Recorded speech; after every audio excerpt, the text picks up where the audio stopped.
Subcommittee on National Security, Illicit Finance, International Financial Institutions will come to order. Without objection, the chair is authorized to declare recess at any time.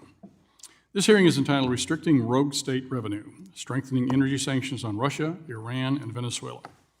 Without objection, all members will have 5 legislative days within which to submit extraneous materials to the chair for inclusion in the record. Opening statements. I now recognize myself for 5 minutes to give an opening statement. Thank you to our very impressive set of witnesses for being here today. You each possess tremendous expertise on global energy economics and sanctions, and we look forward to your insights. This hearing is entitled Restricting Rogue State Revenue, Strengthening Energy Sanctions on Russia, Iran, and Venezuela. When our subcommittee last convened on October 25th, in the wake of the horrific terrorist attack on Israel by Hamas, we examined the sanctions regime against the nation that stands behind and funded the barbarism, Iran. Our expert witnesses informed us of the sources of revenue of the Iranian state, most of which relate to the export of hydrocarbons and related products, and the means, illicit or authorized, by which Iran is able to access those funds. Today, as promised, we will expand that discussion. As it happens, not just Iran, but 2 other countries in the new axis of evil are petrostates, or something to that effect, Russia and Venezuela. These 3 countries' dependence on a single category of exports should provide the United States and our allies with substantial leverage over their economies, as the global market for these commodities is large and liquid. Moreover, the United States is one of the largest producers in the world, as are several of our historically close allies, notably Saudi Arabia, the world's largest swing producer. Unfortunately, as other committees of this Congress have explored, the Biden administration has suppressed or impeded North American hydrocarbon production, even as they have emptied out our emergency reserves for short-term political points. At the same time, the Biden administration has taken a consistently weak approach to enforcing the energy sanctions that would have the strongest economic impact on Russia, Iran, and Venezuela. Iran's ghost fleet continues to feed the Chinese industrial economy and its teapot refineries with little effort to stop the flow by the United States. Russia's oil and gas, the most economically significant exports, have been either excluded from sanctions or subjected to a fake control scheme that either set the price cap above the market price for Urals or, when that was exceeded, exempted the exports. Finally, the administration's efforts to allow Venezuela to export more oil have been foiled by the Maduro administration's incompetence that has gutted their technological capabilities. Overall, this weak approach to energy sanctions has had the domestic political benefit of putting a material downward pressure on the price of oil, but with the negative consequence of enriching those enemy states while hurting domestic producers. Furthermore, unlike the United States, China depends on imported energy, so the ability to import deeply discounted gas and oil from all 3 countries has been a substantial benefit to our main strategic rival. Overall, the administration's approach to the global hydrocarbon market is backwards and strategically counterproductive. Iran has been emboldened to throw its weight around the Middle East from Yemen to Gaza, with it or its proxies directly attacking U.S. military sites and warships essentially without consequence. Continued oil revenues have allowed Russia's economy to weather the ostracism and wide-ranging financial actions taken in 2022, which were widely predicted to be catastrophic. They were not, and Moscow has been able to continue its unprovoked, brutal, and unjust war against Ukraine. Finally, the Biden administration waived energy sanctions against Venezuela purportedly in a naive hope that this communist dictatorship would allow a free election. Humiliatingly, this last week, the Venezuelan dictator threatened to annex the oil-rich provinces of its peaceful neighbor, Guyana. It seems that in just 2 years, the Biden administration's wrong-headed energy policies may have helped start or sustain wars on 3 separate continents. That's quite a record. Instead, the United States and our allies should return to an approach of strongly reinforcing energy sanctions against these rogue regimes to weaken our enemies. At the same time, we should strengthen the United States by unleashing hydrocarbon production in free countries with high environmental and human rights standards like the United States, Canada, and our allies. We should be working with our friends to maintain low prices and high global supply, even while reducing the share that these rogue states provide. Today, we will explore what such an approach could look like by better understanding the energy economics and vulnerabilities of each of these countries so that we can legislate solutions and pressure them. With that, the chair now recognizes the ranking member of the subcommittee, the gentlewoman from Ohio, Ms. Beatty, for 4 minutes for an opening statement. Good morning, and thank you, Mr. Chairman, for holding this hearing, and thank you to our witnesses for appearing here today to discuss, as we've already heard, the United States energy-related sanctions against Russia, Iran, and Venezuela, and the various methods of invading these sanctions. Under the Biden administration, the United States maintained the most extensive set of comprehensive sanctions against Iran, including those related to the illicit sale of Iranian oil, following Hamas's violent, unprecedented attack on Israel on October the 7th, which we all witnessed. The Treasury Department has issued multiple rounds of sanctions targeting those involved in the illicit finance networks that fund Hamas and Iran, its primary state sponsor. Contrary to the accusations leveled by Republicans, Secretary Yellen recently set the record straight that, quote, "We have not in any way relaxed our sanctions on Iranian oil. Against Russia, the United States has long maintained a robust sanctions program and has only doubled down since its unprovoked 2022 invasion of Ukraine. The Treasury Department, including the Office of Foreign Assets Control and the Financial Crimes Enforcement Network, FinCEN, has engaged in a historic effort to implement sanctions, identify oligarchs' dirty money, and hamper financial support to Russian war machine, map networks of bad actors, and pursue sanction invaders. In addition, the Biden administration and Congress have worked closely to squeeze Russians' benefit from the sale of its oil, imposing a novel program, a price cap on seaborne oil exports in collaboration with other G7 countries and Australia.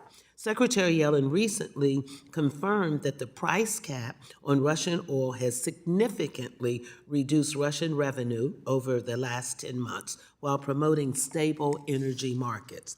Lastly, in Venezuela, the United States has long imposed sanctions for criminal, anti-democratic, and corrupt activity. And the Biden administration has sought to leverage limited sanctions relief to incentivize a path towards freer and fairer elections.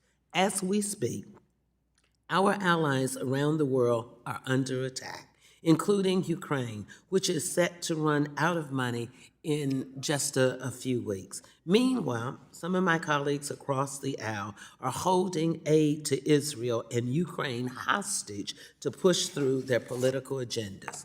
Further underscoring the hypocrisy in this discussion about serious national security matters is the fact that the House GOP appropriation bills significantly cut the funding of the very agencies needed to implement Treasury sanctions and invasion detection. As we navigate various global crises and assets, the national security tools at our disposal, it is essential that we remain tough against our adversaries and leverage diplomacy to ensure our allies that they can trust us. By employing a multilateral approach to the United States national security, the Biden administration has demonstrated steady leadership in the face of global instability.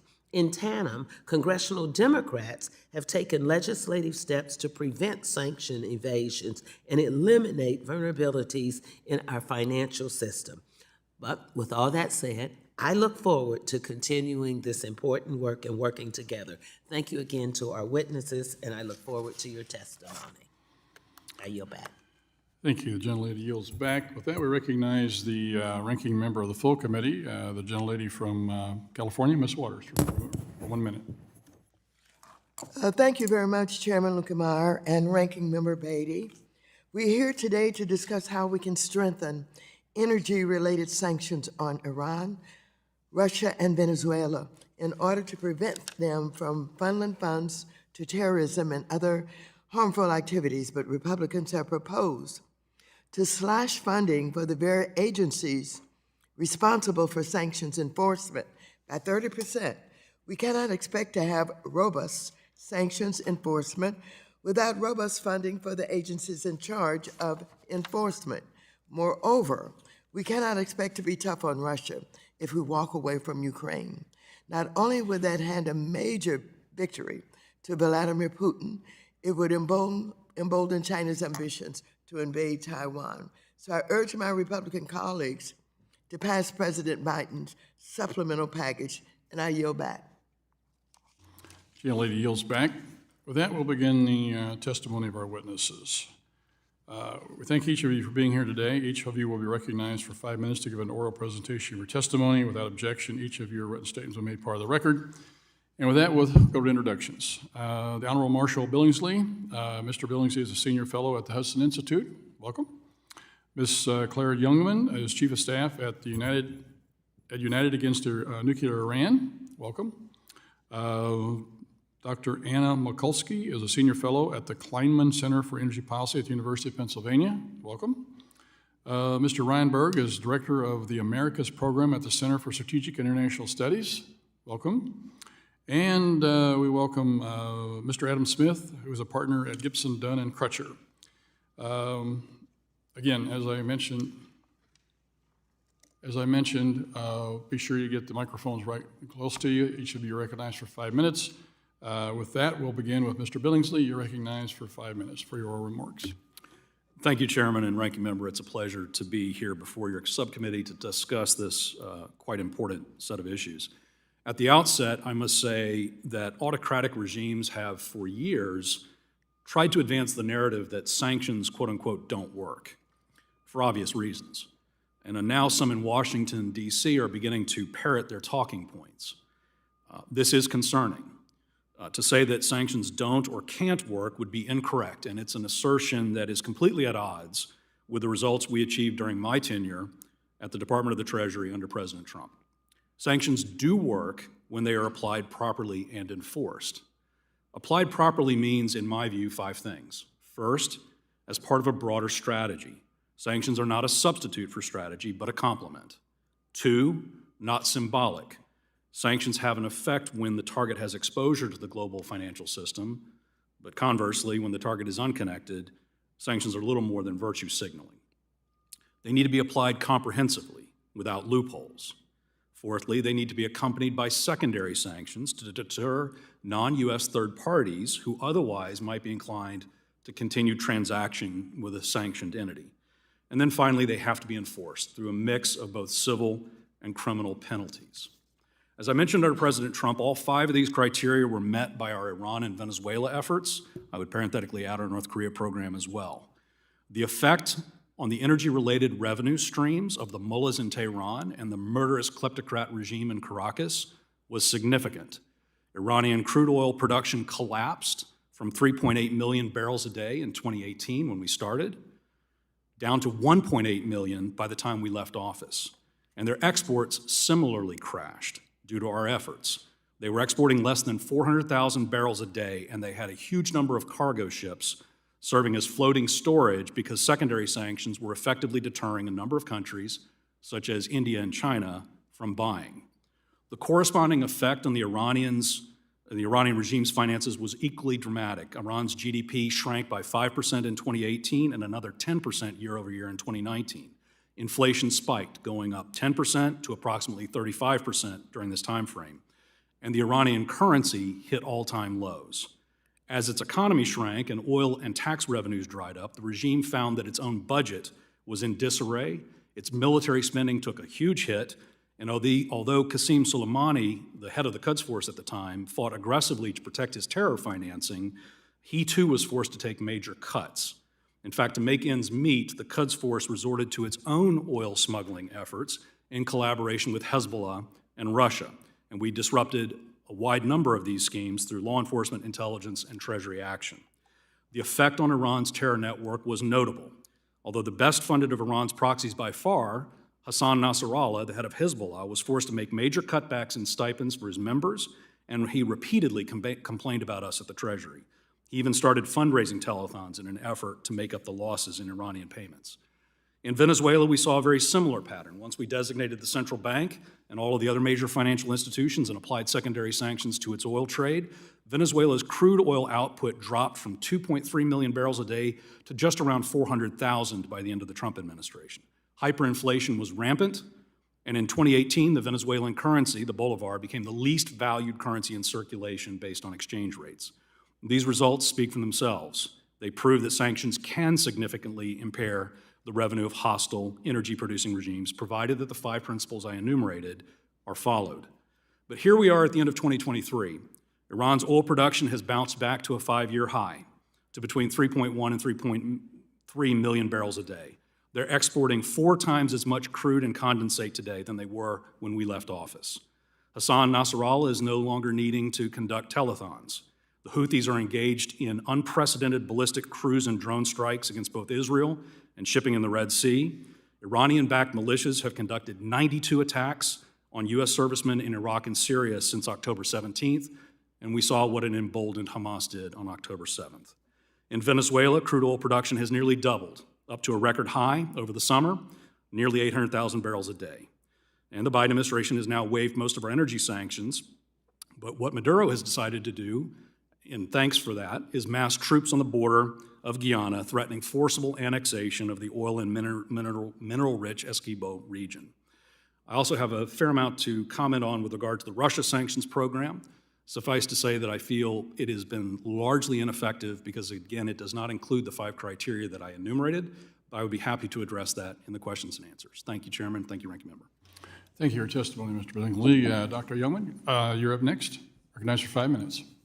Chairman, Ranking Member, and members of the subcommittee, I appreciate the opportunity to discuss the administration's strategy for enforcing sanctions against Iran, focusing on the oil sector and its implications for national security, global oil markets, and international financial stability. Iran's oil sector is its major economic pillar, with exports representing the overwhelming majority of government revenues.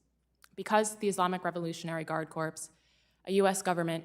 designated foreign terrorist organization, controls the oil industry, oil exports finance Iran's military and terrorist operations, with over $20 billion funneled into such activities since 2012. U.S. sanctions, when stringently enforced, have effectively countered Iran's nuclear ambitions and limited its funding of terror. The maximum pressure campaign from 2017 to 2021 significantly reduced Iran's oil exports, demonstrating the potency of robust sanctions. However, due to diminished sanctions enforcement, Iran has accumulated north of $80 billion in oil revenues since 2021, particularly through exports to China. This leniency has not only altered the global oil market dynamics, but also weakened the perceived effectiveness of sanctions. Iran uses a ghost fleet of more than 300 foreign-owned and foreign-flagged oil tankers to ship hundreds of millions of barrels of Iranian oil, skirting U.S. energy sanctions and exploiting regulatory loopholes. Most of these vessels are not sanctioned by the U.S. and operate clandestinely. Further, Panama in particular has facilitated Iran's oil sanctions evasion by flagging almost half of the ghost fleet vessels, in spite of over 65 letters from United Against Nuclear Iran, providing concrete evidence that those ships are carrying Iranian oil. Moving forward, a comprehensive strategy is crucial. This includes increasing sanctions enforcement, focusing on Iran's ghost fleet, implementing economic and regulatory pressure in China, using carrots and sticks to encourage Panama's cooperation, and enhancing global maritime surveillance. Thank you again for this opportunity. I look forward to your questions. Thank you, Ms. Jungman. Ms. Mikulska, you're recognized for 5 minutes.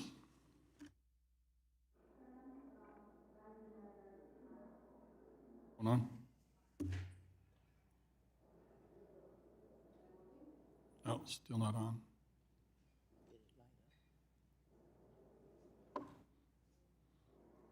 Okay. Still not working? Can we swap one of the, can you put one of those in the middle there between you two?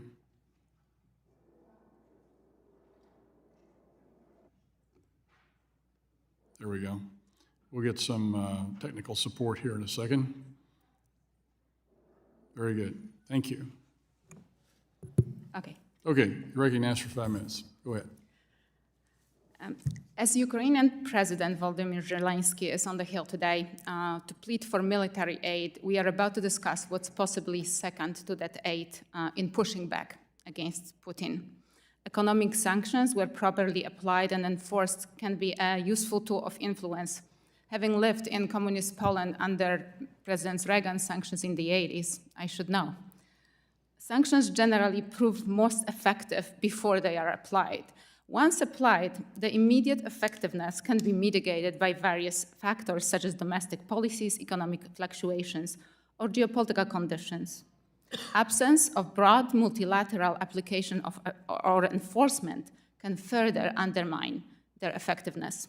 As such, even though sanctions are usually applied with the hope to curb promptly an adverse behavior, actual realization of their objective requires a more protracted timeline.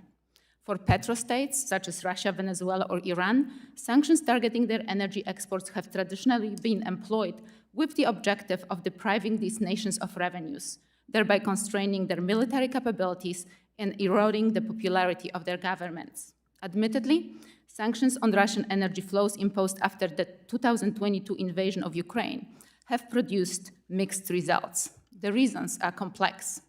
To begin, Russia was able to prepare, particularly after very limited sanctions were imposed on Russia after 2014 invasion on Ukraine.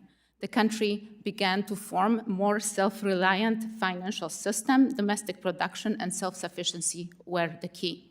Devaluating ruble to enhance competitiveness and aid budget was also one of the major things Russia has focused on, as foreign currency from oil and gas have translated into greater value in the domestic context. Partnerships with China and OPEC have been also very high on Russia's agenda. Secondly, sanctions imposed after 2022 invasion, though more expansive, have not been well enforced. In particular, despite cap on crude oil prices introduced by G7 countries over a year ago, Russia has been able to sell its crude above the price thanks to widespread evasion and a shadow fleet of tankers it has built. At time, lower prices of oil have also yielded the cap inadequate. This does not mean, however, there are no signs of sanctions working their way through Russian economy. For example, the devaluation of ruble has kept Russian revenue high and rising, but only if expressed in rubles. Translated to American dollars, Russian federal revenues are falling. In addition, the share of Russian revenues from oil and gas activity is also falling to be now in around the 30%, 35%. Also, the financial strategy of relying on taxation of energy production instead of taxation of exports is going to have negative implications for Russia's energy sector. While this approach may help finance state coffers, the heavy taxation will limit the ability of Russian energy companies to grow and invest. The lack of cutting-edge technology and the phenomenon of brain drain is likely to impact the efficiency, quality, and innovation of Russia's energy sector in the long term.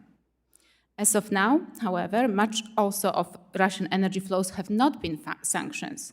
This includes natural gas, particularly liquefied natural gas, where Russian sales doubled when compared to 2021. And I'm talking here about sanctions from our allies, in particular the EU, where half of these LNG exports have been going. Russia is also supplying nuclear fuel and building and financing nuclear power plants all over the world, which includes 2 NATO countries, Hungary and Turkey. As we consider existing and future options, we need to remember that the success of sanctions is usually not immediate and that imposition of tough measures is not enough unless robust and strict enforcement follows. The lack of enforcement not only diminishes the intended impact of the sanctions on reducing Russian capability to support their ongoing aggression in Ukraine, it also poses a risk to the long-term efficacy of a broader system today and in the future. Thank you. Thank you. Dr. Berg, you're recognized for 5 minutes. Chairman, Ranking Member, and distinguished members of the subcommittee, thank you for the opportunity to testify this morning on this very important topic. Under the Biden administration, the United States has embarked on a perilous dance with the dictator in Caracas.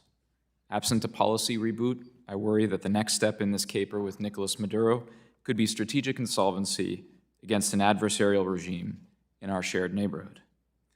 Whereas the previous administration built a significant sanctions architecture on the Maduro regime to stymie its myriad human rights abuses and unfathomable corruption, the Biden administration has presided over a significant softening of Venezuela's sanctions.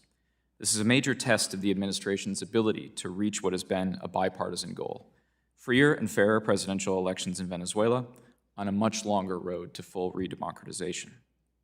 After a skinny set of accords recently signed in Barbados, the Biden administration gambled, lifting oil, gas, minerals, and secondary bond trading sanctions on the regime. The sanctions relief, originally provided for 6 months and subject to renewal in April 2024, could be worth as much as $10 billion in revenue for Maduro, representing about 1/10 of Venezuela's current GDP. 7 weeks in, there is nary a commitment in the agreements that the regime has not managed to contravene. The litany of violations is worth considering when weighing the merits of the regime's recent sanctions relief. The regime censored, harassed, and intimidated journalists covering the opposition's recent primary. It cut the internet during the transmission of poll results for the opposition's recent primary. On the day of the primary, multiple polling stations reported shots fired, intimidation by regime thugs, and ballot boxes stolen. After opposition leader Maria Corina Machado emerged victorious, the regime's attorney general launched an investigation into the primary process, labeling it, quote, a mega fraud. Through its control of the Supreme Court, the Maduro regime suspended the results of the opposition's primary, declaring them null and void. As part of the investigation, the Maduro regime has demanded some of the primary organizers to appear before local prosecutors. As part of its investigation, the regime has demanded information on those who participated in a bid to compromise the identities of nearly 2.5 million people, potentially exposing them to retribution. As the ink was drying on the Barbados Accords, the regime abducted and now holds another American political prisoner, Savoy Wright. No unjustly detained Americans have been released since the Barbados Accord. Following the referendum on December 3rd, the Maduro regime has ramped up bellicose rhetoric and now threatens to annex more than 2/3 of territory administered by neighboring Guyana. In my remaining time, I want to move to some policy recommendations for Venezuela. First and foremost, I think we need to decouple Venezuela policy from U.S. energy security. There is a siren song that is emerging from Caracas. It's been going on for years. And the U.S. government must not fall into the trap and dispense with the fallacy that the Maduro regime can be a guarantor of U.S. energy security. The goal of U.S. policy should be to be energy dominant and untether these considerations as to ensure clear-eyed policy toward an adversary.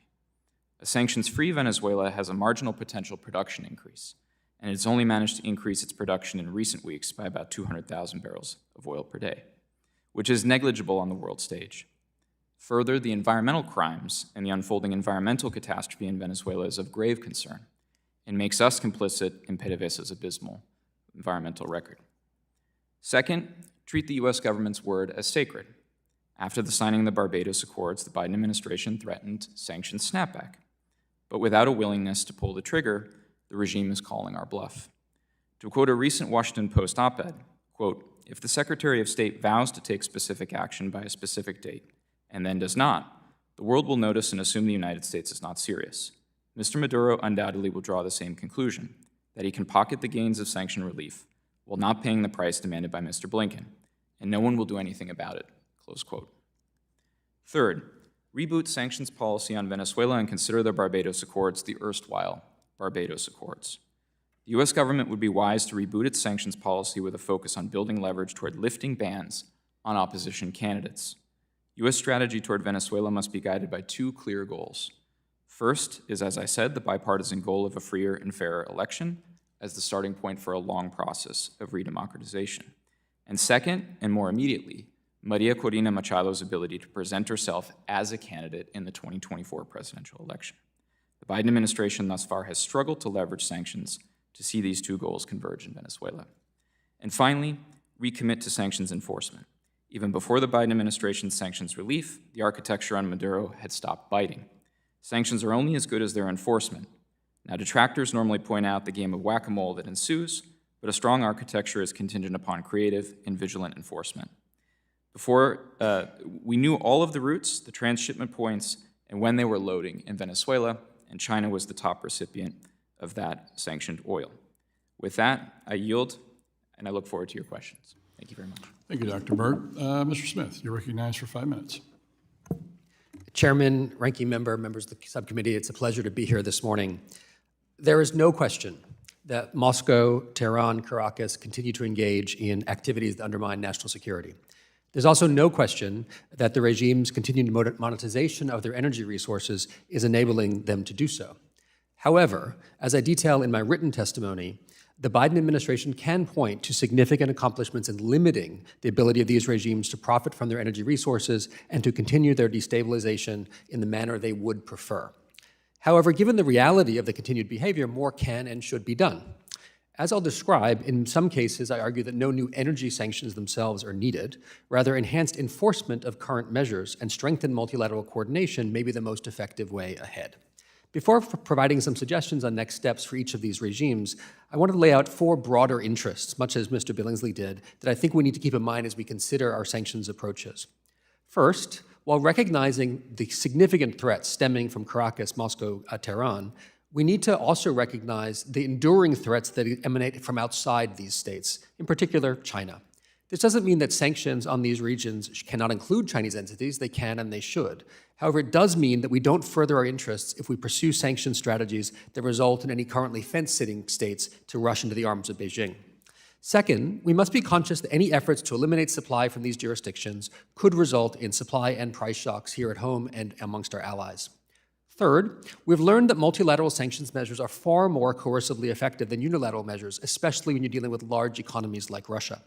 Indeed, true unilateral measures could have the counterproductive effect of diminishing the overall effectiveness of our tools. And fourth, we need to remain aware of both the purposes and true targets of our sanctions. Sanctions are a tool of behavior change and deterrence. They must have an off-ramp. And our sanctions are targeted at governments and not citizens. So any sanctions enhancements must aim to help, or at least not hurt, citizens even as pressure on governments may increase. Turning now to each particular program. In Russia, domestically, we need to focus on continuing our enforcement of the oil price cap, sanctions, export control violations, and we need to support and fully fund the independent and integrated work of Treasury, DOJ, Commerce, and other agencies. Internationally, we need to build on the broad multilateral coordination that the Biden administration has put together, including the G7's enforcement coordination mechanism. The EU continues to pressure Moscow, and the direction of travel here is clear. The EU is currently considering a tool that would allow its member states to unilaterally move against Russian energy, unprecedented. And we need to encourage EU to enforce and to find other sources for third-party country imports of oil, many of which come from Russian crude. With respect to destinations of Russian oil, we need a balance. With respect to India, the leading purchaser of Russian crude, we must balance our desire to grow our bilateral relationship while discouraging Delhi's reliance on Russian oil. One potential option would be to borrow a page from Iran sanctions and consider a significant reduction exception program, an SRE that would threaten but hold off on sanctions against parties involved in the importation of Russian oil, so long as India would be reducing its Russian oil imports might be an effective strategy. With respect to China, a continued focus on enforcement against critical intermediaries may be effective, and it would be especially powerful if global partners were able to join us. For Iran, the lowest hanging fruit stems from the fact that U.S. sanctions are principally unilateral. If we were to get the EU, the UK, and other partners on board, the force multiplier would be significant. Second, we need to calibrate our measures in Iran to target the government and not civilians. Fungibility is a real dilemma. If we allow Iran to have money in one sphere, they'll be able to use an equal amount to engage in nefarious acts. However, the problem of fungibility as it relates to U.S. interests only principally emerges once fungible monies are spent by Iran to acquire troubling items or export goods or funds to its proxies. As such, we need to pursue 2 things simultaneously. First, we need to promote real humanitarian trade, which may require formal assurances of the private sector. And second, we need to enhance surveillance over and actions concerning moves of funds and goods across the Iranian border, both out to troubling actors, Hamas, the Houthis, etc., and coming into Iran to support their nuclear program, missile development, etc.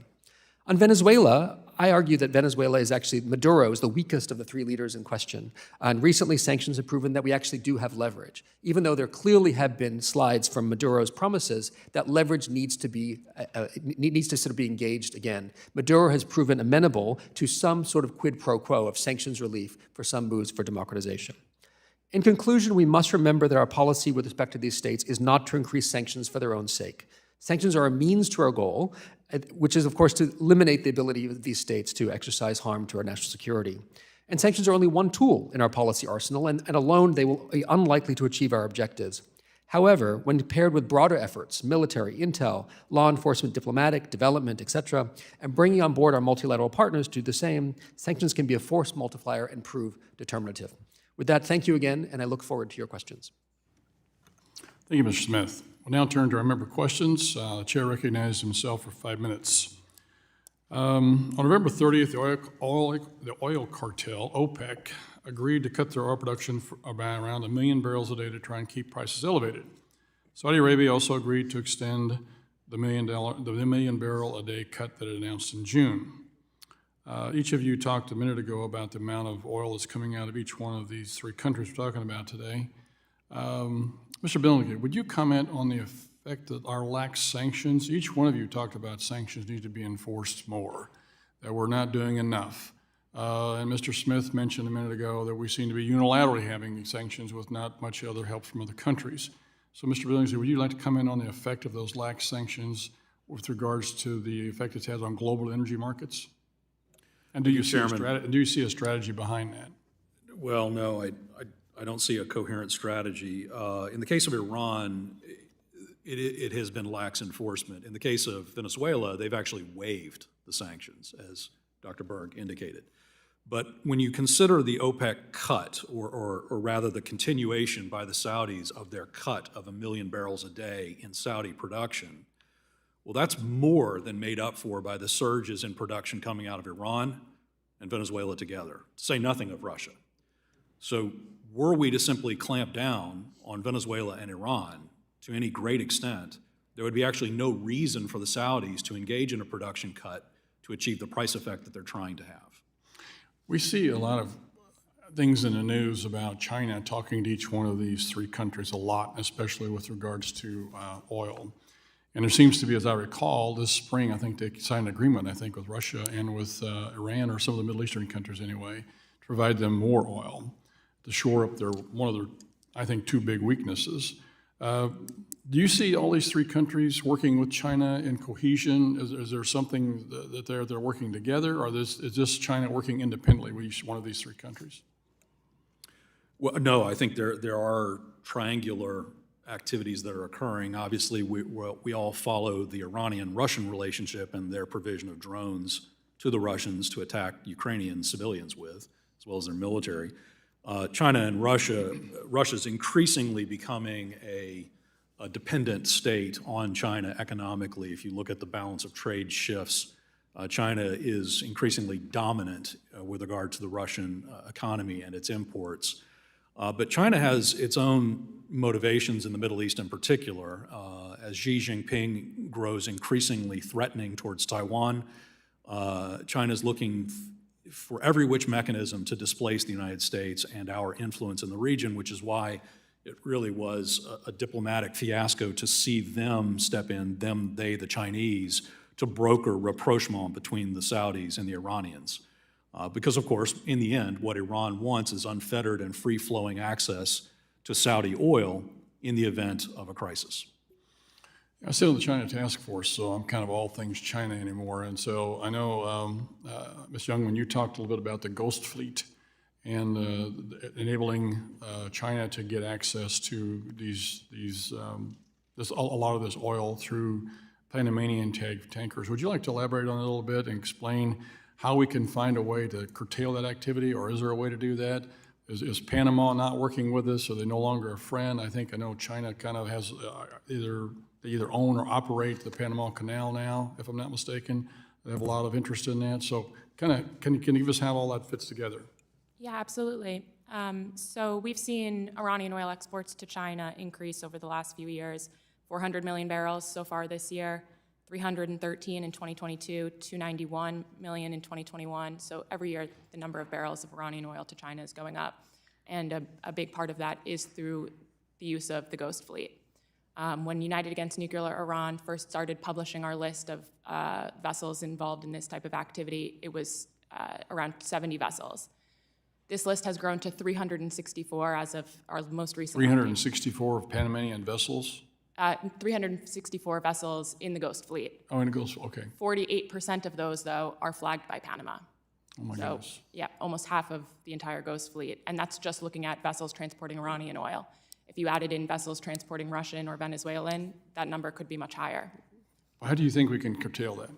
I think there needs to be a pressure on Panama. I think that United Against Nuclear Iran, for example, has written over 65 different letters to the Panamanian Maritime Authority, provided them with bills of lading, satellite imagery, and so on, showing these vessels transporting this type of oil, and they've taken little to no action. I think there needs to be a significant Stronger amount of action pressure. taken. Stronger action taken. Okay. Thank you very much. My time's expired. With that, we go to the gentlelady from Ohio, Ms. Beatty, the ranking member, for 5 minutes. Thank you, Mr. Chairman, and again, thank you to the witnesses. Mr. Smith, some of our colleagues across the aisle propose that we abandon the Biden administration's and the G7's price caps policy to go it alone with a unilateral American ban on Russia oil exports, threatening and enforcing with secondary sanctions for purchases of Russian oil. Can you discuss the benefits of the current price cap policy and explain the impact of abandoning it, both with respect to Russia's oil revenue, which we kind of touched on with the chairman's question, and fuel prices here at home? Thank you, Ranking Member. So I'm a big believer, not just in the price cap itself, but in the price cap as a part of a broader suite of measures. If you look at the price cap on its own, one could argue that because exports of Russian oil are up, that therefore demonstrates a weakness in the price cap. And that's true to a point. However, when you recognize that India is the largest importer and they are paying the Russians in rupees, which they can't use, and Sergei Lavrov has made that very clear that they're collecting a lot of rupees at their bank accounts in Delhi and Mumbai and they can't use them. It's not clear to me that this price cap is actually having as big a help to Russia as one might imagine. Additionally, looking at it just on its own, I think is a mistake. It's the broad specter of broader sanctions. And again, the problem with removing the price cap and going it alone from a unilateral perspective is just that. It's one thing with respect to Iran to go it alone, and we did it fairly successfully leading up to the nuclear deal. But Iran is a minnow compared to Russia, and the reliance upon our allies, core allies in Europe and also in East Asia, on Russia is significantly greater than it was on Iran, which means that the likelihood of splintering that multilateral portion of the really important engagement, I think, is very high if we're not careful. If we were to remove that, my guess is that's what would happen. There would be significant pressure that the U.S. would have to put on parties that are unable to go there from the perspective of the Europeans and the West and East Asians. The other problem, of course, is India. Right? I do not think it makes much sense on a long-term basis, principally because of China, to sort of alienate Delhi in this way. And I think there's a way we can actually have both things true. Okay, thank you. Let me kind of switch to this, Mr. Smith. There's been, as we've heard, extensive discussions about banning humanitarian exceptions to comprehensive sanctions, especially within respect to the Iran programs. This is a recent shift. After decades of strong bipartisan support for allowing transactions of things like food and agriculture, commodities, medicine, et cetera, to go to the people of sanctioned nations. Why are humanitarian exceptions important, and how does Treasury monitor the use of waivers, licenses, and other exceptions? Well, humanitarian exceptions are important, I would argue, for moral reasons, as well as political and strategic reasons. Right? The importance, obviously, of not allowing people to die from absent cancer medicines or foods, I think, is sort of self-evident. I would hope it is self-evident to everyone in this room. But the other issue, of course, is there's some soft power associated with the U.S. providing largesse or providing goods and services on a humanitarian basis. The real concern, and we saw this very much in the context of the $6 billion in Qatar that was potentially going to be released to Iran, was the question of fungibility. Namely, that if you give $6 billion worth of humanitarian aid to Iran, they have $6 billion somewhere else in the budget to do bad activities. That's undoubtedly true. However, the fungibility concern actually speaks more to the importance of enforcement than it does to removing humanitarian trade. Because the real problem for Iran is not that they're getting $6 billion into the system. Rather, it's their ability to use those $6 billion to buy things, to send to Hamas, to send to Houthis, and that means that we need to up our game with respect to surveillance and actions in the Treasury space as well as in the military intel space. Thank you. Let me just say, Mr. Chairman, for the record, and it's been mentioned by our witnesses that we know President Zelensky is in Washington today, obviously asking for our support and not stalling in Congress to provide those funds. And I'd just like to echo the sentiments made by some of our witnesses that it is absolutely critical that we continue to provide aid to the Ukraine. And it can so they can also defend themselves against Russia, and we've heard about that. Sanctions must be paired with other national security tools to be effective, and I believe that includes supporting Ukraine. Thank you, Mr. Chairman. Yield back. Thank you, gentlelady, and she yields back. With that, we go to Mr. Barr, a gentleman from Kentucky who is also chair of the Subcommittee on Financial Institutions. He's recognized for 5 minutes. Thank you, Mr. Chairman. It is important that President Zelensky is here in Washington on Capitol Hill. He is obviously asking Congress for security assistance, but I suspect that President Zelensky is also asking some tough questions of the Biden administration about the ineffectiveness of their sanction strategy. If you want to win this war, if you want to crush Putin, then you need to abandon this failed price cap strategy and a strategy of a gaping loophole in American sanctions against Russia. Let's explore that for a minute, Mr. Billingsley. So let's talk about the Biden administration's oil price cap strategy. Our previous witness just defended, but it's failed. It's not curbing Moscow's war spending for two reasons. The cap is unenforceable, the ghost fleet and other issues, and Russian oil and gas is trading well above the cap. Oil and gas revenues to Russia in October more than doubled from September and rose by more than a quarter from the same month last year. Russian oil and gas revenues for October exceeded 1.5 trillion rubles, or over $17 billion. Mr. Billingsley, it is true that the Biden administration imposed sanctions on Russian banks at the outset of the further invasion back in 2022. The problem is there's a gaping loophole, and it's called license number 8, and it was reissued in October of this year. It permits U.S. persons to engage in any transaction with sanctioned Russian financial institutions if the transaction involves Russian energy. That's the whole ball of wax. You can sanction Russian banks, but if they're allowed, if U.S. financial firms are allowed to process energy-related transactions, how is that curbing the financing that Putin actually needs to fund this war? Congressman, it's not. The oil price cap is performative art. It was implemented because the Biden administration felt pressure to do something on Russian energy exports, and so they came up with this concept of the price cap, which most of us said is completely unenforceable.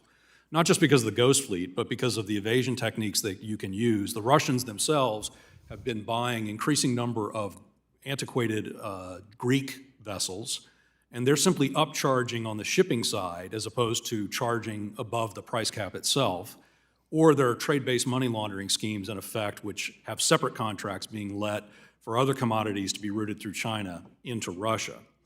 But if we wanted to have effective sanctions on Russia, we have to do two things, neither of which the administration has yet done sufficiently. The first is complete sanctions on the financial sector.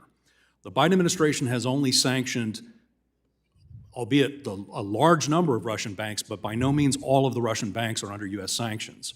And when you're in a state-controlled economy, it becomes a Ponzi scheme where they simply move and flow the finances through those financial institutions that are unsanctioned. Should we remove the general license? You should. Okay. Absolutely. And we've asked Wally Adeyemo and Secretary Yellen to do this. They say that they're being tough on Russia, but they're not, because they're not removing the general license on all energy transactions. All one has, it's a very simple one-page general license that simply says, yeah, we imposed all these sanctions on these Russian banks, but it doesn't count as long as it's energy trade.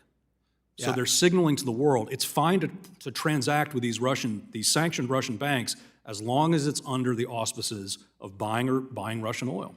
So the cap, so Russian oil and gas is trading above the oil cap, and the Biden administration is still allowing U.S. firms to process energy-related transactions that is funding this war. In October, Russia pulled in $11.3 billion in oil revenue, which is more than it did at any month during the year prior to its further attack on Ukraine. Let's talk about this India issue. Yes, India is a large purchaser of Russian. That's how Russia is circumventing sanctions. Also, exports to China. Should we impose secondary sanctions on these other purchasers to deter this circumvention of the sanctions? It's the only way you can do it. You have to have secondaries. So we can talk tough about, hey, we need more security assistance to Ukraine, but if we don't stop the financing of this war, we're never going to see victory for the Ukrainian people. We want to help Ukraine. Republicans in Congress want to help Ukraine, but we want to see the Biden administration actually produce an effective sanctions policy, and they're not delivering right now. If I may, I know we're out of time, but I support the ranking member's points. We should absolutely support Ukraine with additional military aid, but it makes little sense to me that we take U.S. taxpayer dollars to buy equipment to give to the Ukrainians to fight the Russians, and we're not choking off the Russian economy and its war machine. We need to do both. I totally agree, and I yield back. Gentleman yields back. With that, go to the gentlewoman from California, the ranking member of the full committee, Ms. Waters, recognized for 5 minutes. Thank you very much, Mr. Chairman. I think Ms. Beatty was absolutely correct in the way that she was describing what the administration is doing, and I think the way that the administration is handling this is very effective. I could imagine that a ban would lead to American consumers paying $6, $7, or $8 per gallon at the pump. And so I think we have to be careful about the criticism that one may have about the administration, because I don't think that there's any proof that a ban would work any better than what the administration is doing. I want to turn to Mr. Smith. The Biden administration is overseeing the most comprehensive set of sanctions on both Iran and Russia, adding hundreds of additional entities and individuals to the sanctions list. The Biden administration has also carried out robust enforcement actions, and yet, with the ongoing wars in Gaza and Ukraine, Congress is interested in what more we can do to further tighten our sanctions regimes against Russia and Iran. What are the constraints that the Biden administration is facing when it comes to sanctions enforcement, and what could be done to alleviate these constraints? Now, knowing exactly what the administration is doing and hearing some defense of what they're doing from both Ms. Beatty and myself, what do you recommend? What else could be done effectively? Thank you, Congresswoman, Ranking Member. It's a good question, and I think more can be done, as I said in my oral testimony and have written about in my written testimony. In broad strokes, it's enforcement. That is where we are falling down, and so we need to fully fund and support the integrated enforcement efforts of the U.S. government and our multilateral partners. And that's not just on sanctions, because in some respects, it's not just choking the economy of Russia we need to be concerned about in the Russia context. It's making sure they can't use that money to help fund their war machine. And that's the most critical piece. It's certainly true that Russia is making more money now from its exports than they were, but the reality is that Putin is not fighting the war he wants to be fighting because of our restrictions, sanctions, export controls, and others. And the stories are legion with respect to using convicts for his troops, having to go to commercial products to sort of find microchips that he can repurpose, all these sorts of things. It is not the 21st military he wants to fight. Is he back in his barracks yet? No. That doesn't mean the restrictions we have in place are not working, and they could work. On the Iran side, again, the big issue there is similar to the Russia one. It is a problem if people are sending money to Iran. However, it's significantly more problematic if that money is then going to their bad activities, be it nuclear production, missile development, or otherwise, or being sent out for goods, services, money to the Houthis, Hamas, etc. Again, the focus there needs to be on the enforcement, the surveillance, because the sanctions are in place. As Secretary Yellen has said, we need to have enforcement and surveillance regarding what's going into Iran and stopping what's going out of Iran, both from a goods and military perspective for Hamas, Hezbollah, et cetera, and financing, be it on the crypto space or the fiat space. Both of those things need to sort of be tightened up, and I think they can be. Well, thank you so very much. And I certainly agree with the need to have real enforcement because I'm concerned about Russia and Iran having a close relationship, as seen by several recent meetings that brought Iranian and Hamas leaders to Moscow. I'm very concerned about these two nations conspiring to evade U.S. sanctions. And so what you describe as enforcement, I think could be very effective. I thank you, and I yield back the balance of my time. Yeah, the lady yields back. With that, we go to the gentleman from Pennsylvania. Mr. Muser is recognized for 5 minutes. Thank you very much, Mr. Chairman. Thank you to all of our witnesses for being here. There's certainly a lot to discuss, a lot to unpack. Try to ask you how to unpack some of it.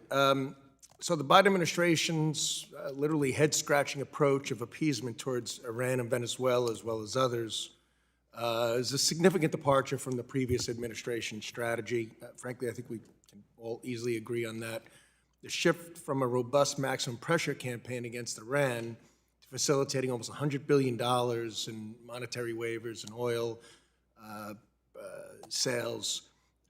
Such decisions impact U.S. security, but have profound implications for our allies, notably Israel. Iran continues to fill up its war chest, and Venezuela is escalating military activities near Guyana. It's why this committee is critically assessing such failures. So as our foreign policy prioritizes appeasement over strength, appeasing hostile regimes does not bring peace, it undermines it. So again, just some truths I think we all could agree.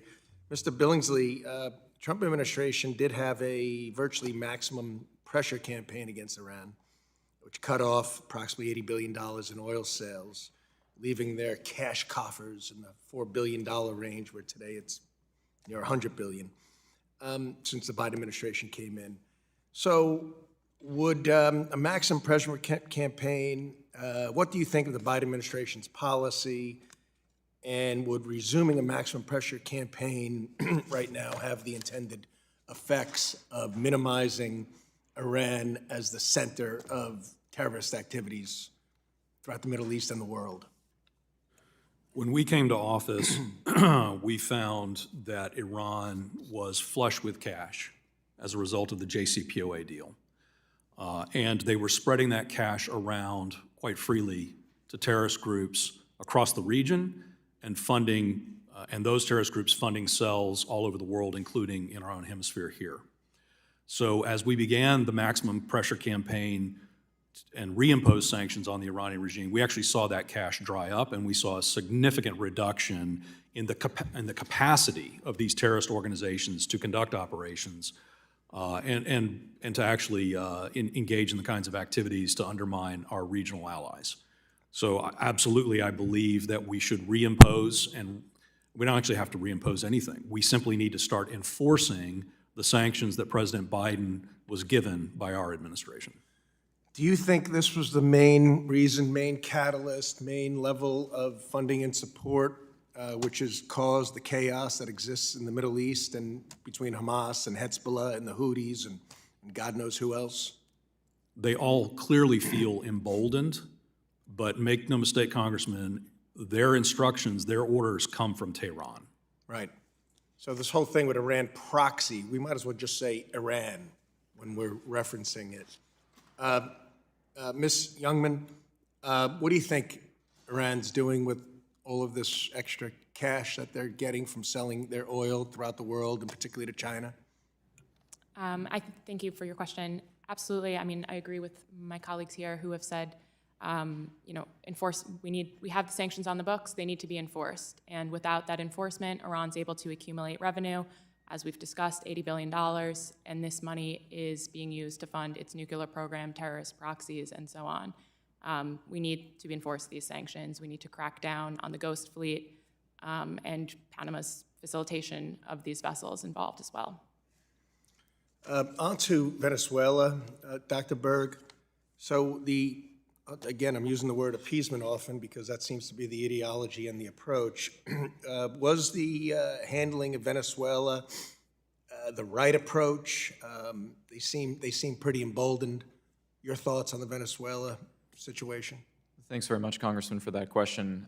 Look, sanctions are a tactic and a broader strategy. So what are our sanctions for in the case of Venezuela? They're for trying to get freer and fairer elections under the Maduro regime as the starting point for a broader redemocratization effort. The problem with the recent strategy, I would contend, is that we gave away everything up front simply to get the regime to the table. And now we're devoid of leverage to be able to get candidate bans lifted for actual opposition candidates to be able to run in Venezuela. That's the fundamental problem, Congressman. Thank you very much. I yield back, Mr. Chairman. Gentleman yields back. That would go to the gentleman from California, Mr. Vargas, recognized for 5 minutes. Thank you very much, Mr. Chairman. Again, I appreciate the opportunity to speak, and also thank you for bringing this very important committee hearing together. And I want to thank the people who are here testifying. Appeasement has been mentioned a few times, and I have to say, I do think that at the moment we're appeasing Russia. I mean, obviously, we're not strongly behind Ukraine. We haven't been able to give them the aid now that they need. In fact, I was very sad to see in the last vote that we took, I think over 100 of my colleagues on the other side voted against supporting aid to Ukraine. Appeasement doesn't work, and I think that that's a real problem. We have to be much more aggressive here in helping Ukraine. You don't help Ukraine by throwing them to the dogs. That's not the way you help them. I mean, I think you have to have stronger sanctions. I agree with everyone that has said that we have to enforce them. They have to be stronger. One thing that really wasn't mentioned much, though, is liquefied natural gas.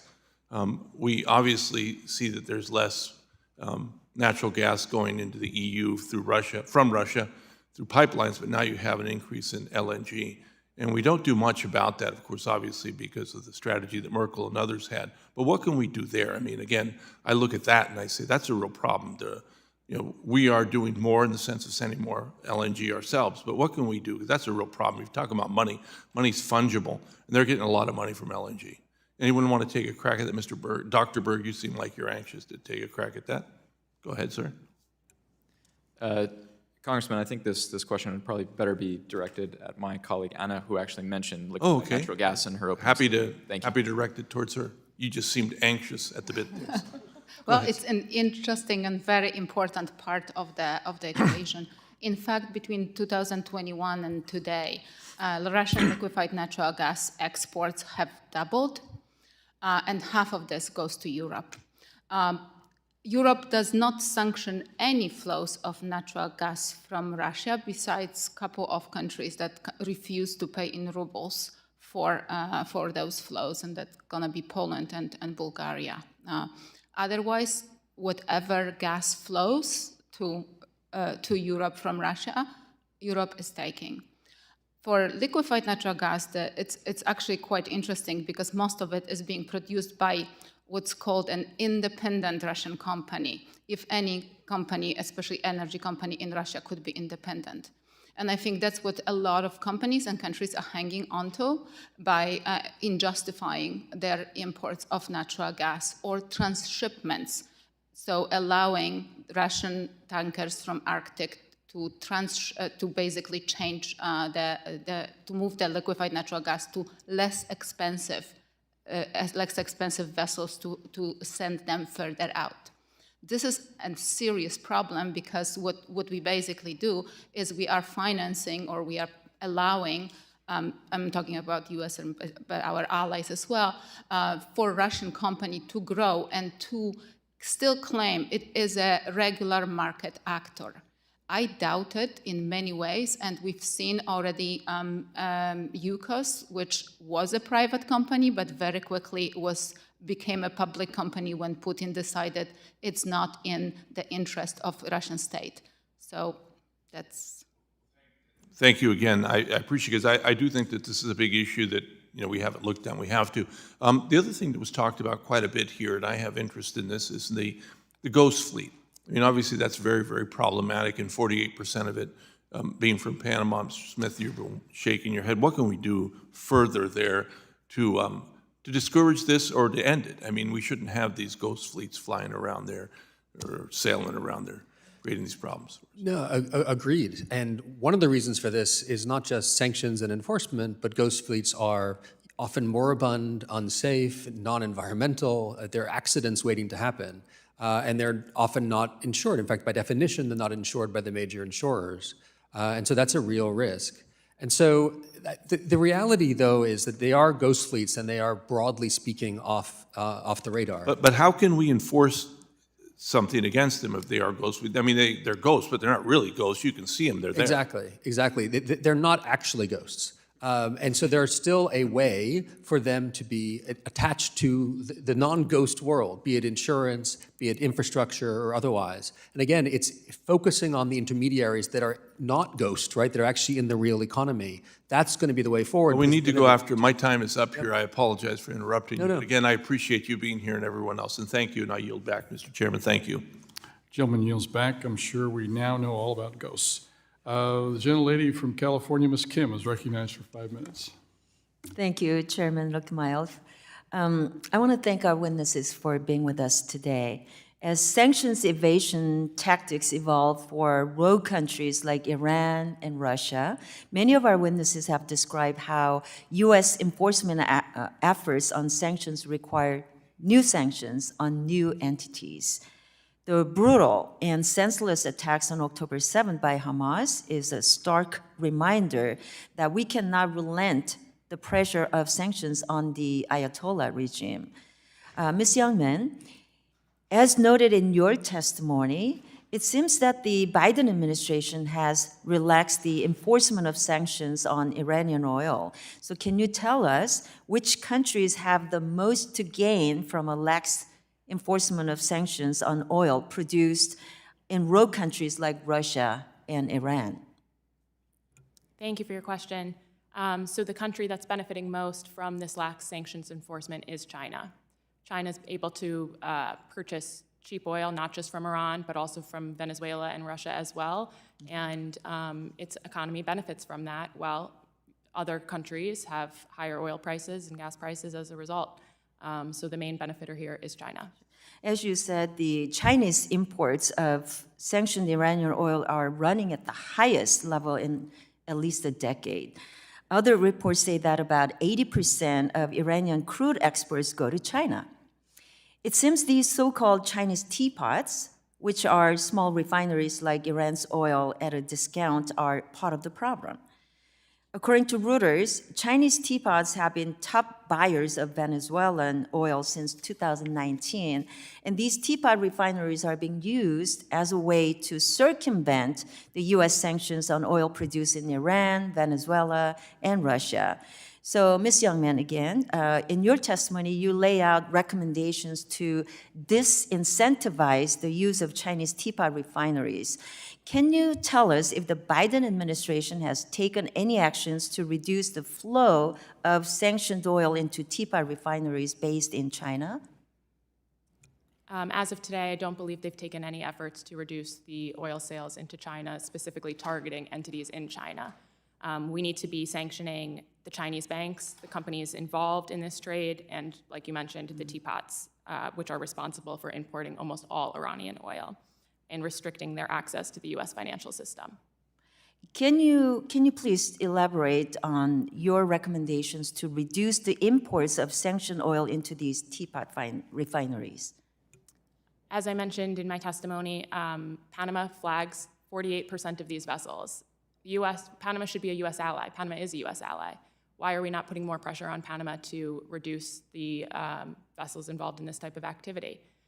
Without the use of Panama-flagged vessels, Iran would have a much harder capability of selling its oil.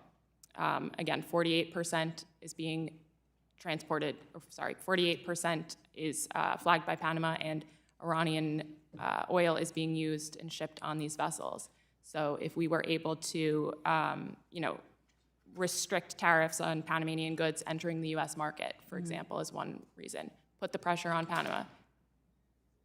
Thank you very much. Dr. Mikulska, Can you shed light on the strategic alliance between Russia and China in the energy sector over the last half century, and what aspects of the current relationship are worrisome? So the Russia and China relation hasn't been always very easy, and I don't think it is easy at this moment. However, they have definitely been, the countries have been closer. China, in particularly because China wants so. Russia has been pushing China to cooperate, in particular, for example, in natural gas sales for decades. It hasn't happened until 2014 when Russia was hit with some sanctions, and China could feel that Russia is going to be the junior partner in the relation.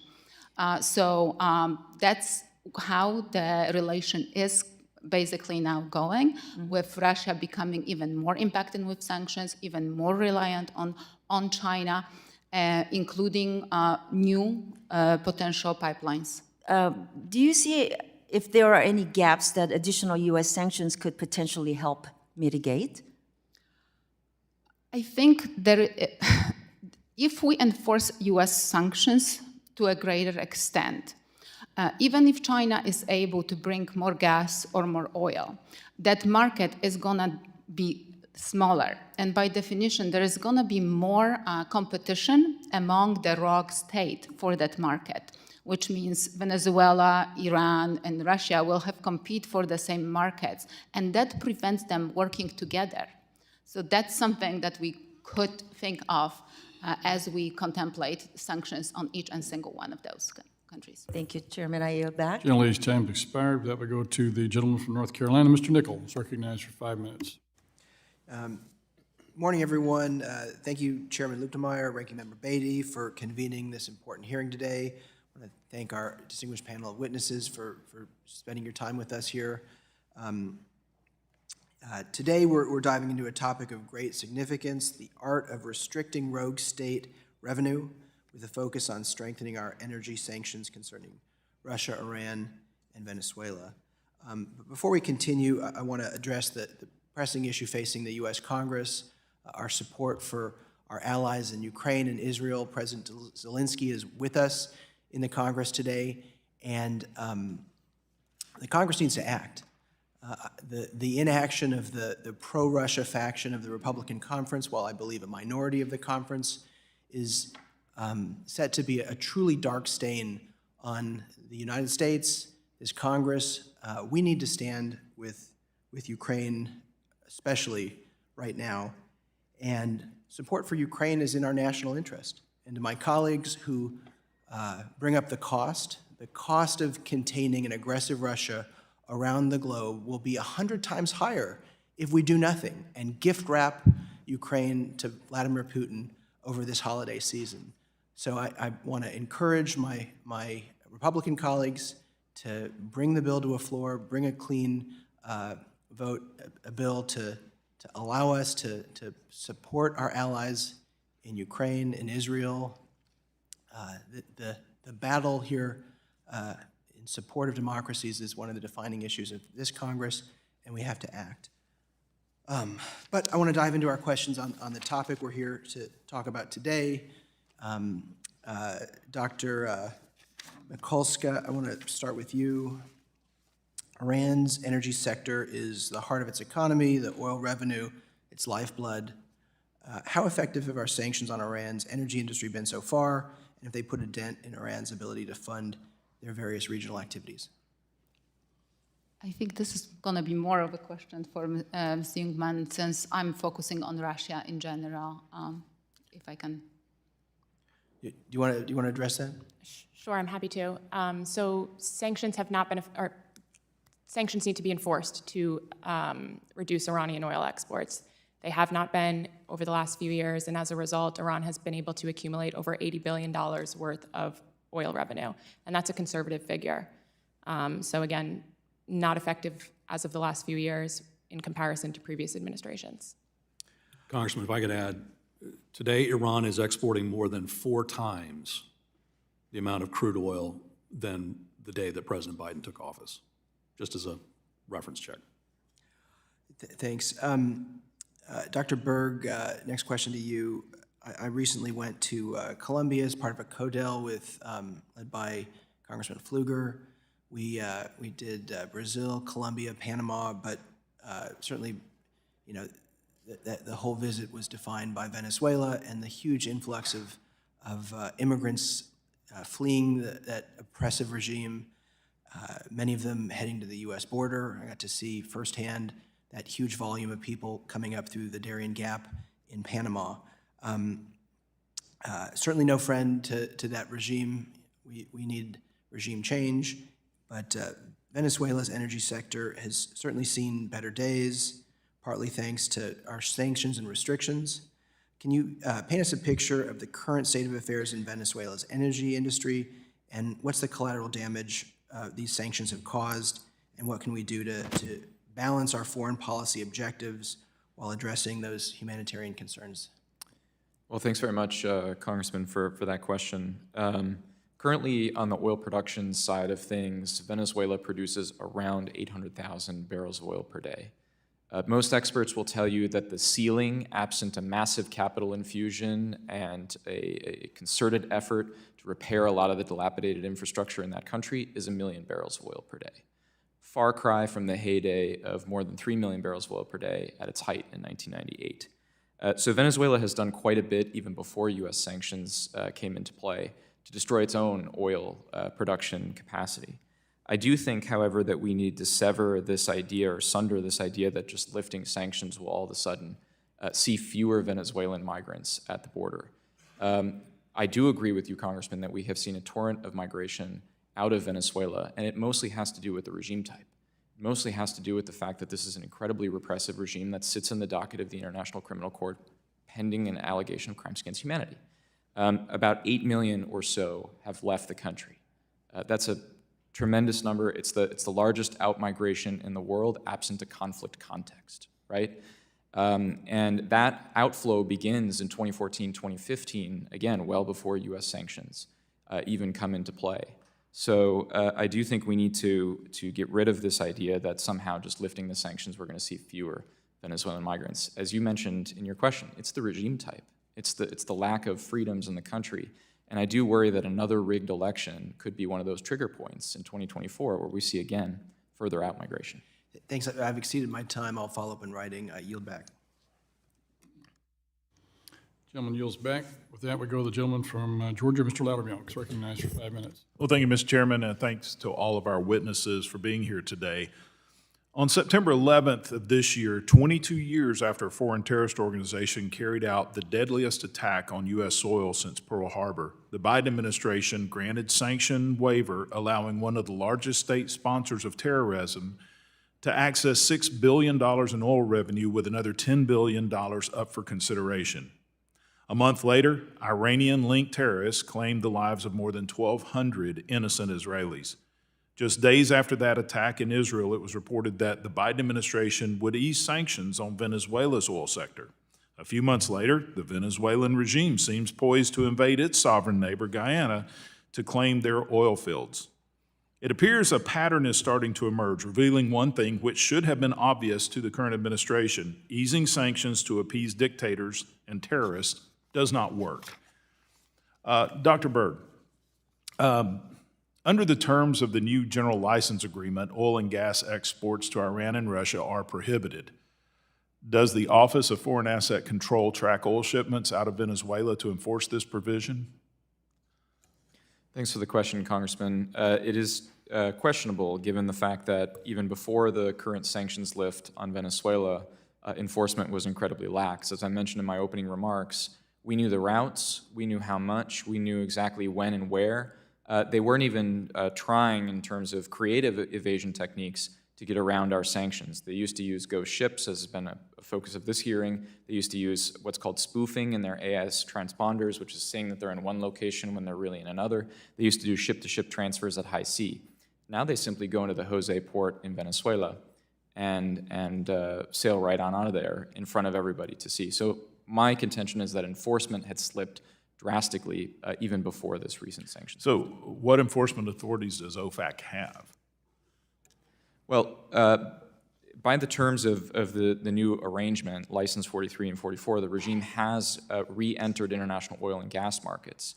But those shipments should be, according to those general licenses, prohibited from going to certain destinations, Russia and Iran among them. And so those are the rules on the books. OFAC should have the ability to enforce that. See no evil, hear no evil? I mean, we're just turning a blind eye to it? Congressman, I think we are in a moment where we are seeing the administration reticent to admit that's merely 7 weeks after lifting a significant chunk of sanctions for initial period of 6 months, that the strategy has not worked and that they should reboot. As you mentioned in your question, Venezuela is engaging in bellicose rhetoric with its neighbor Guyana, threatening to annex what amounts to more than 2/3 of their territory. This is not the type of behavior that we would expect a sanctions lift to induce. And so I think there is a reticence on behalf of the administration there to admit that less than 2 months later, we're not seeing the behavior change we expected. All right. I'd like to shift over to Ms. Jungman. If, as we talk about illicit oil shipments, I think it's important that we consider how existing sanctions on Iranian oil shipments would be improved by addressing Iran's so-called Ghost Armada, as we've been discussing here, meaning that the ships illegally facilitate the movement of Iranian oil to purchasers abroad. One question I have is regarding the insurance of these ships. How are they insured? Majority of the vessels involved in this type of activity are not insured by the international P&I clubs. They are using, in some cases, Iranian insured companies, or in other cases, they're just operating with no insurance, which is a could have dangerous consequences. But in some cases, there are vessels insured by the American Steamship Owners Club, as well as others involved as members of the International P&I Club. So there's some level of cooperation of insurers to strip the insurance from these vessels? Yes, absolutely. Part of what United Against Nuclear Iran does is we provide all of these different insurance companies with evidence of these vessels transporting Iranian oil and call on them to withdraw their coverage. So my understanding is the Panamanian Maritime Authority flags more than 16% of the world's shipping fleet by tonnage and 40% of the ships in Iran's so-called Ghost Armada. Are there any consequences for Panama when their Maritime Authority flags or reflags ships known to transport Iranian oil? There have not been any consequences, and there should be. Okay. I see my time is running out. Mr. Chairman, I yield back. Gentleman yields back. With that, we go to the gentleman from Texas. Mr. Gonzalez, recognized for 5 minutes. Thank you, Mr. Chairman and Ranking Member, and thank you for the guests that are here today. My question is to Ms. Jungman.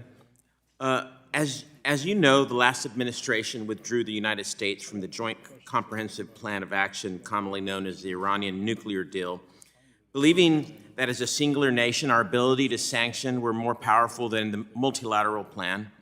Now Iran has expelled several inspectors from the International Atomic Energy Agency, hamstringing their ability to monitor Tehran's program, which is concerning since we know their ability to enrich uranium is growing. In your opinion, what is the best way to limit Iran's growing threat to the U.S. and its allies? Is it through a unilateral economic sanction, secondary sanctions, multilateral sectorial sanctions? What would you suggest? I think in the case of Iran, the sanctions are on the books. They need to be enforced, and they have not been. And that's where part of the problem is. We don't see Iranian oil currently going to European countries. So in those cases, multilateral sanctions may not be effective. It needs to be but the sanctions that the U.S. need to be enforced to crack down on. So you think what we have is effective, it's just not being enforced, and that's Absolutely. major. That's what Yeah, and we've seen it work. We saw it work in the past under the maximum pressure campaign. Very well, thank you. My next question is to Mr. Smith. Mr. Smith, Iran has boasted that they're pros at circumventing sanctions, and China is on the record for helping Russia evade U.S. sanctions. Suffice it to say that we have a problem. These entities are funneling money into terrorist groups like Hamas and Hezbollah through shadow banking places like the UAE. It seems that every time we impose a round of sanctions targeting the shells or individuals who aid in circumvention, China, Russia, or Iran find another way around. How do you suggest Congress put an end to this? And can we ensure our sanctions how can we ensure they make the most impact? I know we've been talking about enforcing what we have. It certainly is one, but what other suggestions do you have? Thank you, Congressman. I mean, enforcement, not to sort of beat the drum, but that obviously is a critical piece. Because again, the challenge is not so much the money that Iran has, but how they're using that money.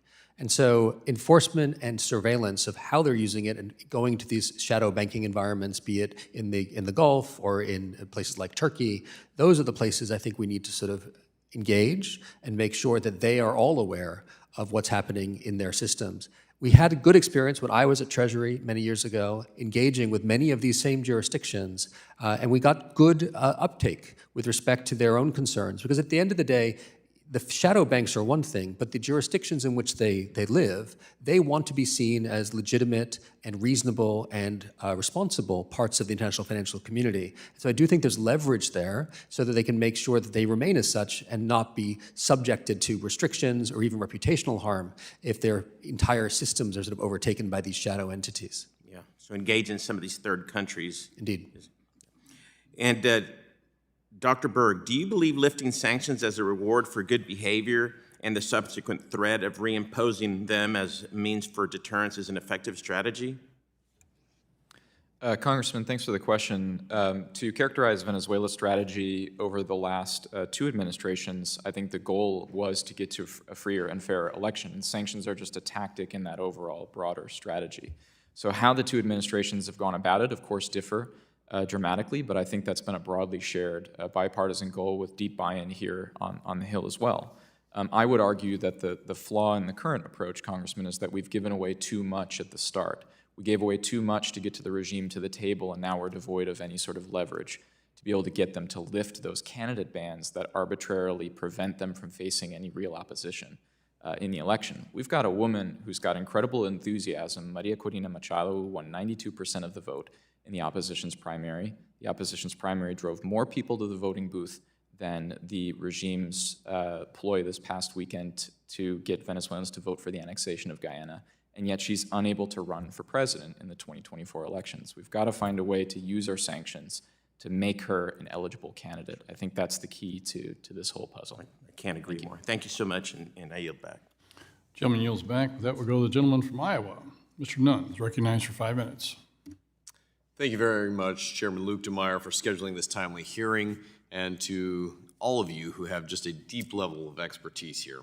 Look, as a former counterintelligence officer, I've personally witnessed the shady tactics of several of the regimes we've been talking about today, and worked to combat these nefarious relationships with many of the fellow adversaries we've highlighted.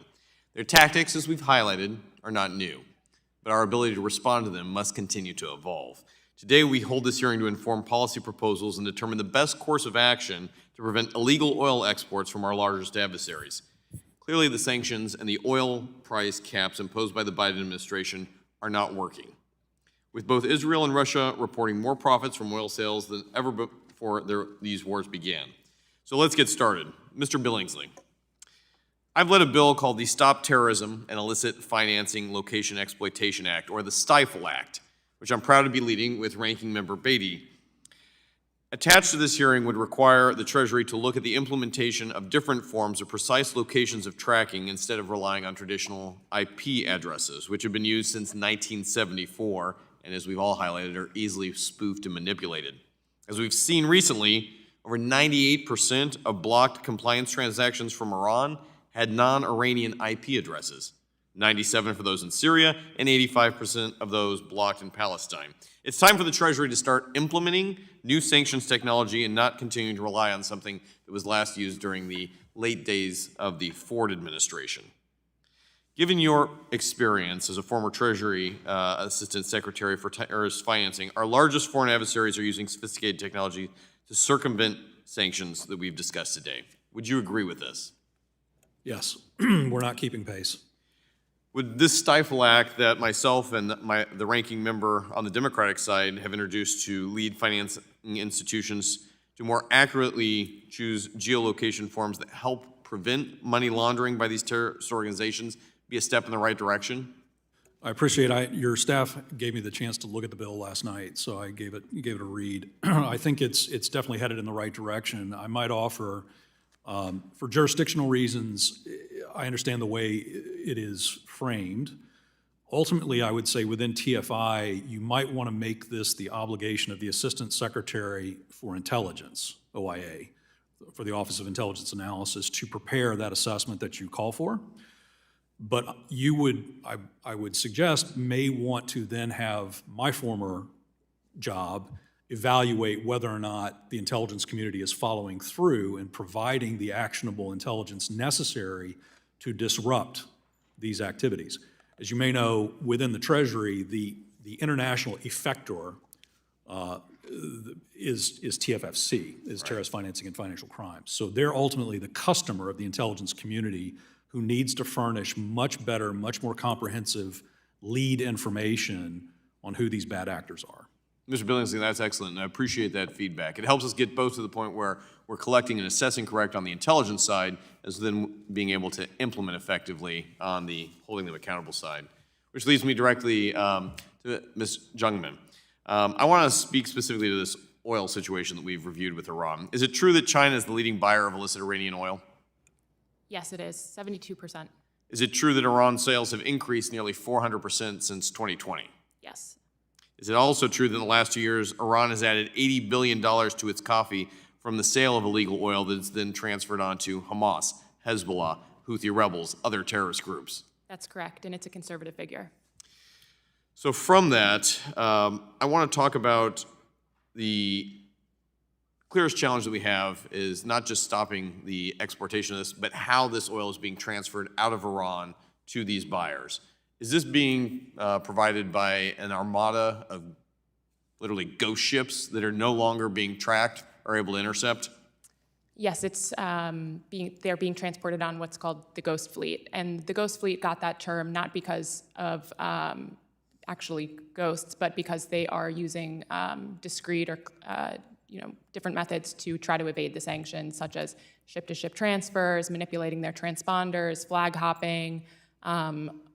However, our organization does this type of tracking, and if a small nonprofit like us can do it, we believe that there are other entities around within the U.S. government or outside of that to be able to do the tracking as well and then enforce those sanctions on the vessels. In fact, from the oldest days of privacy, perhaps one of the best ways to go after this is going after these insurance vessels. Is that correct? That would be correct. Wonderful. Thank you, Mr. Chair. I yield back my time. Gentleman yields back. With that, we go to the gentlewoman from Texas. Ms. De La Cruz is recognized for 5 minutes. Thank you, Mr. Chairman, for holding this hearing today, and thank you to the witnesses for being here. We do appreciate it. At our last committee hearing, a witness provided written testimony that, quote, Hezbollah earns large sums through drug smuggling, cigarette smuggling, currency counterfeiting, and arms smuggling, much of which occurs in Latin America. As a South Texan, the idea of terrorist groups raising funds in our part of the world simply is just unacceptable, especially as our ally Israel battles with these groups. Mr. Berg, last year it was reported that Hezbollah illegally sent gold from Venezuela to the Middle East to finance militias. Can you share with my colleagues and I the extent of Hezbollah activities in Venezuela? Thanks, Congresswoman, for this excellent question, because we've drawn a lot of nexes in this hearing so far between the three countries that are covered, but Venezuela's been less addressed, and so this gives an opportunity to show that Venezuela is part of this pack, just as Russia and Iran are. We know that throughout the years there were schemes to give passports to those from Iran and from the Hezbollah group, from Venezuelan officials to set up networks within Venezuela. And we also know that Hezbollah is incredibly active in what we call the tri-border area in South America, the border between Paraguay, Argentina, and Brazil. As you mentioned in your question, it's cigarette smuggling, it's drug smuggling, it's money laundering, but it's also other terrorist activities. We need to remember, because it's been a while, but in the 1990s, there were 2 attacks in Argentina, one in 92, one in 94, one on a Jewish community building, the other on the Israeli embassy in Buenos Aires. that showed that this group has a real capability in South America to actually attack physical targets. We need to remember that Latin America and the Caribbean is our neighborhood, it's our shared neighborhood, and there's a real capability for this group to actually perform terrorist acts, not just engage in illicit financing and other activities that then sends resources back to the Levant. So, aside from passports and giving passports to these terrorist groups, what are some of the other activities that Venezuela created in order to make these activities thrive in Venezuela? So in 2016, Congresswoman, the Maduro regime designated an area called the Orinoco Mining Arc. It's about the size of Portugal in the southern part of Venezuela in the Amazonian region, and that is essentially a state-sponsored policy of illegal gold mining. And a lot of that gold is suspected was ferried out in the cargo holds of Venezuelan state-owned airlines like Conviasa to places like Iran in the Middle East. Gold is obviously very easily layered and refined and smelted in a way that can make it difficult to track in the supply chain. And we suspect that, of course, the cargo holds of those planes held many billions in illicit gold. And so even if these two countries were sanctioned, and even if the enforcement was kept very tight, which was questionable, as we've discussed today, you have these illicit workarounds through things like illicit gold mining, which clearly link Venezuela and Iran. Thank you so much for your comments. And as I said in the beginning of my remarks, it's simply unacceptable that terrorist activities like the ones you just described go unchecked in Latin America. And that's why I recently introduced a package that included HR 6589. I'd love for you to take a look at that. And it's called to prevent the financing of terrorism through the Drug Trade Act, so that Congress can get a better understanding of just what is going on with these terrorist groups, not only here, but in South America, including Venezuela. Thank you so much for your time. I yield back. Gentlelady yields back. With that, we go to the gentleman from Tennessee. Mr. Ockles is recognized for 5 minutes. Thank you, Mr. Chairman. Thank you all for being here. Really appreciate your time. We're nearing the end. Mr. Billingsley and Ms. Jungman, I really want to focus on the impact that when you look at this triad, in particular Iran and Russia, how the impact that it's had on, I guess, U.S. national security, but then also in the shadows of October 7th. When you look at the Iranian cash flows from oil, when you look at, even in Ukraine, where we're being asked as members of Congress to vote on aid packages for Ukraine. Meanwhile, sanctions aren't going far enough if you're truly trying to come to some sort of end game in Ukraine-Russia conflict of really, tightening down on the Russian economy and/or the funding of the war machine. So, just to recap, Mr. Billingsley, give me an estimated value of the oil that Iran exports annually in violation of U.S. sanctions. I believe my testimony, I have the volume. You may have a better estimate of the number, but it's back up to the levels before we imposed sanctions on them during the Trump administration. So they've gone right back to where they were at the end of Obama.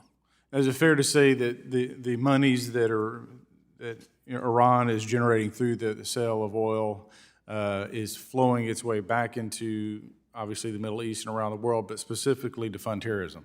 Absolutely. Would you consider that Biden's, their sanctions against Iran and this nexus between the three countries sufficient to stop the flow of money and/or stop the funding of terrorism globally? Well, it's clearly not been, right? So there was yet another Houthi attack on a shipping vessel in the Red Sea last night. As I mentioned in my testimony, there have been 92 attacks against U.S. service members by Iranian proxy groups in Syria and Iraq since October 17th. By the way, with regard to Venezuela, the Iranians have been cultivating a relationship there, and Hezbollah as well. The Revolutionary Guard Quds Force general, who was responsible for arming the Houthis and training them on drones and ballistic missiles before he had a heart attack, started traveling to Venezuela.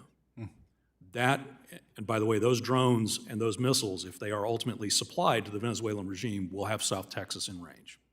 So this is a huge issue for us, and the Iranian regime is largely now unconstrained and unfettered from a resource standpoint. They've gone right back to where they were after the JCPOA was enacted by the Obama administration. So, I mean, again, we saw, you know, there's a silver lining in the attack on October 7th in that it was just one of the terrorist groups in that neck of the woods, so to speak, versus the Houthis and some of the other rogue actors in that neighborhood. That being said, as we move forward, whether it's Iran, when you look at a holistic package of what we have to do to make the world safe again, and when you look on that front of global terrorism, what do we do next? And how quickly must we act to prevent the next 9/11?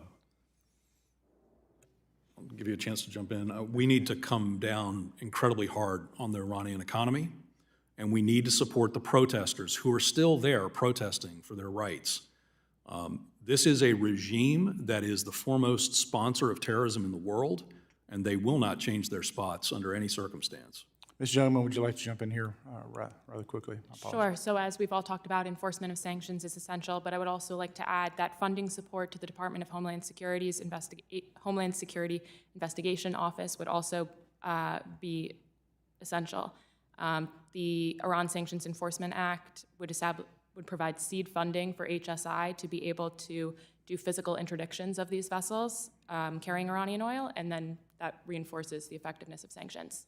Mr. Chairman, I just want to point out, thank you for this hearing, but there's a clear connection between illicit finance, the three countries of conversation of topic today, and ultimately linking back to Israel and the horrific attacks, the terrorist attacks that took place in that peninsula. And when you look at our southern border, which is wide open, when you look at the Syrians and the Iranians that we know are now in this country, in this room, in one of the hearings in this room, there was testimony that we know that there are terror cells operating in the United States of America. We know that there's Iranian assassins operating here in the United States of America, and that is solely the responsibility of the Biden administration, solely the responsibility of this open border, and their lack of commitment to truly shutting down illegal, illicit activity. Thank you, Mr. Chairman. I yield back. Gentleman yields back. With that, we're out of individuals asking questions. I do have a quick comment, and I got a question as well here. Headline that I was reading here this morning is that there was a explosion at an Iranian oil refinery. And Mr. Billingsley, I don't know if you're aware of it, or any of you on the committee are aware of it, said that all 18 reserves were destroyed. What kind of effect would that have on Iran's ability to market their oil? One of their big refineries goes up in flames. It would have a substantial effect. So they don't have dozens of the refineries, so if they lose 1 out of 5, it's a 20% hit to their ability to export oil? Yes, sir. Wow. In that same article, we talked this morning about ghost ships and some of the problems in following them. But in this article, it talked about some of the ships that are being targeted by this group, and it's amazing. And I just lost it here. Here we go. It was a Panama. No, it wasn't. Where was it here? It was flagged by Bahamas. It was flagged in the Bahamas. It was a Bahama-flagged ship that was leased to a Japanese company from a British firm that was partially owned by an Israeli businessman. I can't follow that. How does everybody else follow that? I mean, it's if that's the layers of stuff that they go to protect this, to have ghost ships, to be able to, cause us to have to go digging and digging and digging to find stuff. It's amazing. I don't know if you want to comment on Chairman, having been also the Deputy Undersecretary of the Navy, I can tell you naval intelligence follows these vessels very, very closely. In fact, when I was at the Treasury, I went out to the Office of Naval Intelligence and gave them an award for the help that they were providing to us. I routinely had to go to Panama and furnish them with details of vessels that they were flagging. And yes, they would deflag them, but they weren't going to look on their own. They really just aren't that interested. So we need to make it their business to care about not providing flags of convenience to both Iranian and Russian vessels. Do they make more money when they flag it? Oh, yeah. Okay, so there's a monetary incentive here as well. Yes, sir. I'd like to jump in. Yeah, I just read, after the chairman shared that, I just read the article as well about the 18 refineries, but it also talked about, and I don't know how to convert this, the 1.5 million liters of oil. That just sounds like that could be devastating to them and to, as I think Ranking Member Waters talked about, how the prices could go up then for us here, and that, you know, all of this is interrelated. So we have to be very careful because we know what happens in our economy when across the United States we start hitting $5, $6, $7 per gallon. Very good.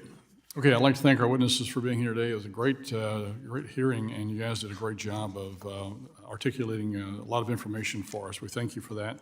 Without objection, all members will have 5 legislative days within which to submit additional written questions for the witnesses to the chair, which will be forwarded to the witness for the response. I ask our witness to please respond as promptly as possible. With that, the hearing is adjourned. Good job.